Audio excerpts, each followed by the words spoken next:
এবারের ভোটে আপনাকে মানুষ কেন বেছে নেবে? মানুষ আমাকে বিগত 20 বছর ধরে দেখেছেন প্রফেশনাল লাইফে। তার আগেও আমার পড়াশোনাও এখানে, যার ফলে আমাকে 20 বা 25 বছর ধরে সবাই চেনেন।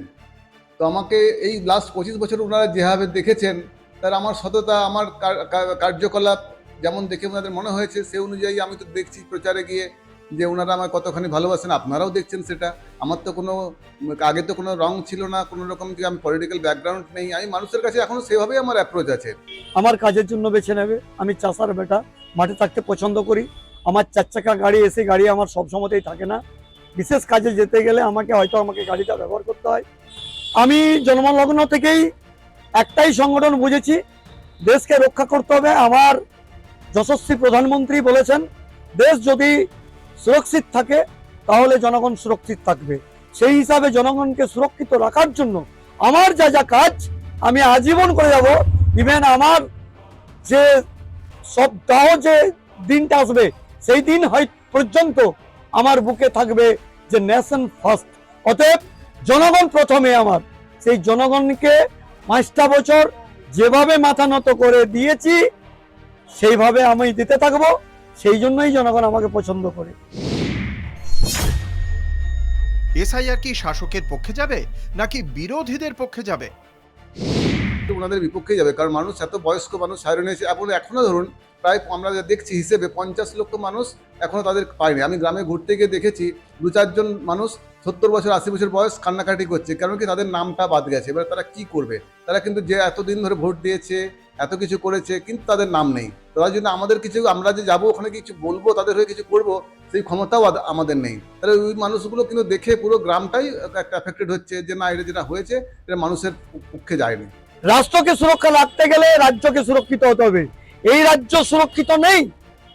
এখানে করিডোর গুলোকে এখনো পর্যন্ত 500 কিলোমিটার করিডোর বেড়াজাল দিতে পারেনি এই রাজ্য সরকার, ব্যর্থ। কেন্দ্রীয় সরকারকে জমি চিহ্নিত করতে পারেনি, সেই জন্যই আজকে রাজ্যের এই অবস্থা। এখানে বাংলাদেশি রোহিঙ্গা সন্ত্রাসবাদীদের আঁতুড়ঘর তৈরি হয়েছে, যার জন্য এসআরটা একান্তভাবেই দরকার ছিল। সময় পেরিয়ে গেছে, এসআর করার অনেক পরে হয়েছে, তবু হচ্ছে এবং সেটা আইন মোতাবেক হচ্ছে। এটা বিজেপি নয়, এটা অন্য কোনো রাজনৈতিক দল এটা করে না। এই বাংলা, এই বাঁকুড়ার মাটি, সেই জন্য এসআরটা অবশ্যই দরকার। সেখানে স্বচ্ছভাবে মানুষ গণতন্ত্র মতদান করবে। আপনার বিপক্ষ দলের দুর্বলতা কোথায়?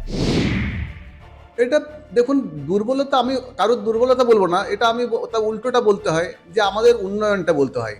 লাস্ট 15 বছরে আমাদের মাননীয় মুখ্যমন্ত্রী যে 90-95টা প্রকল্প করেছেন, তার মধ্যে কতগুলো প্রকল্প আছে, যেমন আপনার স্বাস্থ্যসাথী কার্ড, আপনার লক্ষ্মী ভাণ্ডার, আপনার যুবশ্রী, আপনার কন্যাশ্রী যেগুলো দিয়েছেন, এগুলো কিন্তু একটা ইউনিক প্রকল্প। এগুলো যদি আমরা ভালো করে দেখি বা মানে ভারতবর্ষের ইতিহাসে বোধহয় খুব কম প্রকল্পই আছে যেগুলো কিন্তু একেবারে গ্রাউন্ড লেভেলে, বেস লেভেলে পৌঁছেছে। আর আমি তো এই কদিনে ঘুরতে গিয়ে দেখলাম প্রত্যন্ত গ্রামে তার পড়াশোনাই জানে না, টিপ ছিপ দিচ্ছে, টাকা তুলছে।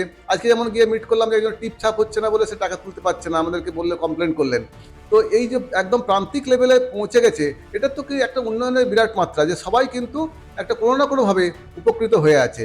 তো আমি এটাই বলবো যে আমাদের গভর্নমেন্টের তরফ থেকে, গভর্নমেন্টের পজিটিভটাই হচ্ছে অপোনেন্টের উইকনেস। টোটালটাই দুর্বলতা, টোটালটাই। কোনটা আপনি বলবেন?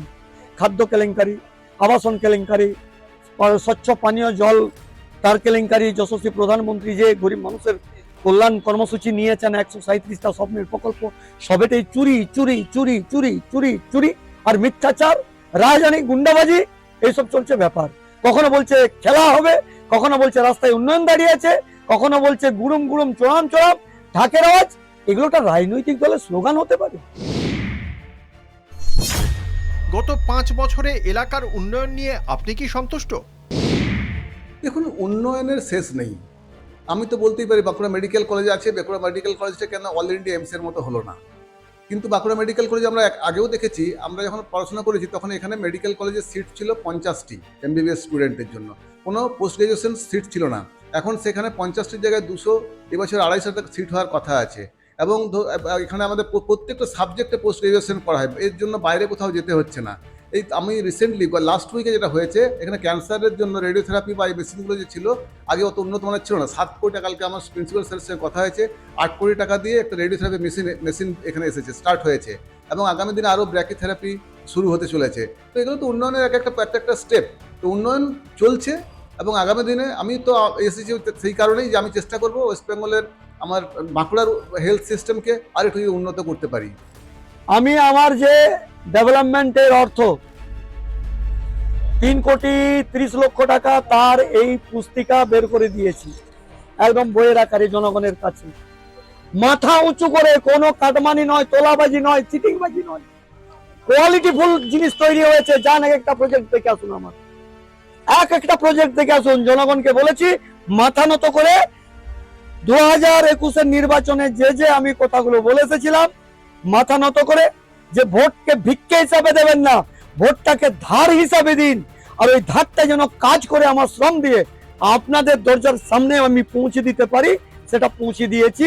সেটা কেন্দ্রীয় সরকার, আমার যশস্বী প্রধানমন্ত্রী, তিনি নির্দেশ দিয়েছিলেন রেলমন্ত্রী অশ্বিনী বৈষ্ণবজি, তারও প্রজেক্ট বাঁকুড়াতে চলে যান। কি ডেভেলপমেন্ট চলছে, যেটা ভারতবর্ষ স্বাধীনতার পর কোনো বিধায়ক, কোনো সাংসদ করেনি, সেটা নীলাদ্রি শেখর দানা করে দেখিয়ে দিয়েছে। বিধায়ক নির্বাচিত হলে এই এলাকার মানুষকে আপনি কি প্রতিশ্রুতি দেবেন? প্রথম থাকবে আমার বাঁকুড়া মেডিকেল কলেজের কিছুটা আপগ্রেডেশন, আর তার সাথে সাথে প্রাইমারি এবং আপার প্রাইমারি লেভেলের যে স্কুলগুলো আছে সেগুলোর একটু আমার ইনফ্রাস্ট্রাকচার ভালো করা।